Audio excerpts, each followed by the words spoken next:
Hi everybody, my name is Ben Zaleski and this is my video for the Padlet discussion this week. I decided to have a little PowerPoint in the background to help just really get my ideas across.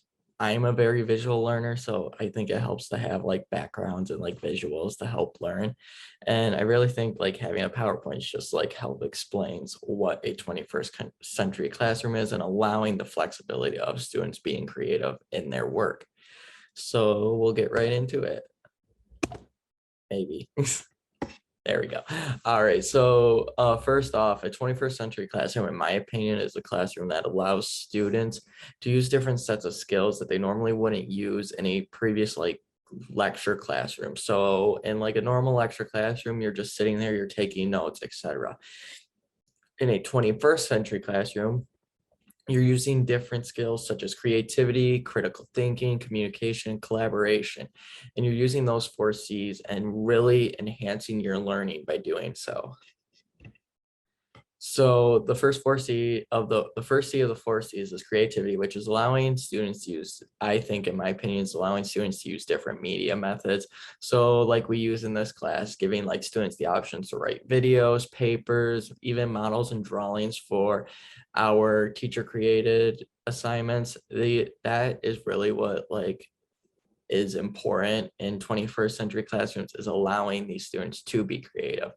And it also doesn't stop with the teachers. So teachers need to introduce technology in the classroom. So using Kahoot, that's really common. Something that I've been introduced to this semester is Menti, very similar to Kahoot, just has a few different functions, really like it. And then Top Hat, which is very similar to iClicker, Kahoot, Menti. They're just really useful ways to keep your class engaged and make it a little bit more creative than a normal lecture. Next is creative thinking. So having students really think about the concepts you're learning and how it applies to their lives. So really ask those students okay, you're learning about biology. Why is this important to you? And what I like to think in a 21st century classroom is you're not just lecturing to them and having them memorize the information. They really need to build upon it themselves and gain a better understanding and applying it into their lives. Next is communication. So not just lecturing to your students, but you're communicating with them. 2 of my classes this semester do that. They don't lecture. It's more of an open conversation about the material throughout the lecture. And I found that those are my better classes this semester because they're just a lot more engaging.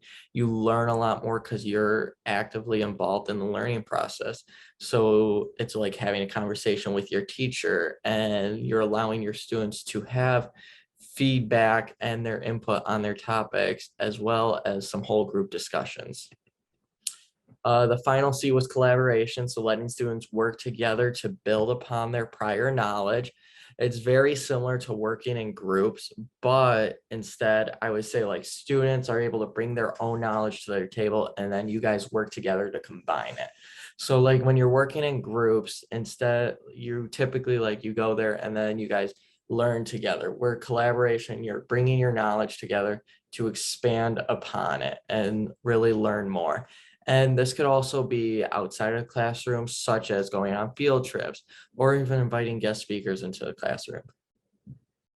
And then to finish it off, I just want to talk a little bit about online learning.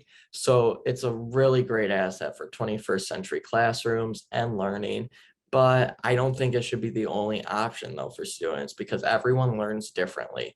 Personally, myself, I was not a fan of when we went completely online over the past year because of the pandemic. I could not find the motivation to do my online classes, even if they were synchronous and in person.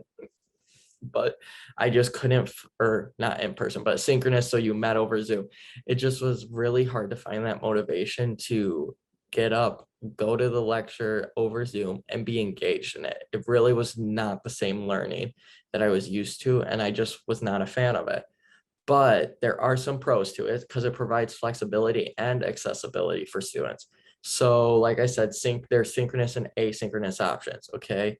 This class is asynchronous, which is great. There is no way I'd be able to do this class if it wasn't asynchronous because of the amount of commitments I have in my life. I go most days from like 8 a.m. to 8 at night. And that's without this class being in person with a set time, which is really nice. It provides the flexibility for me to do my work on my own time, which is really great.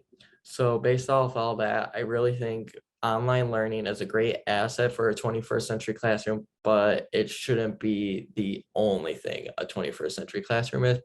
And we got to leave it up to the students to let them determine how they want to learn. Thank you.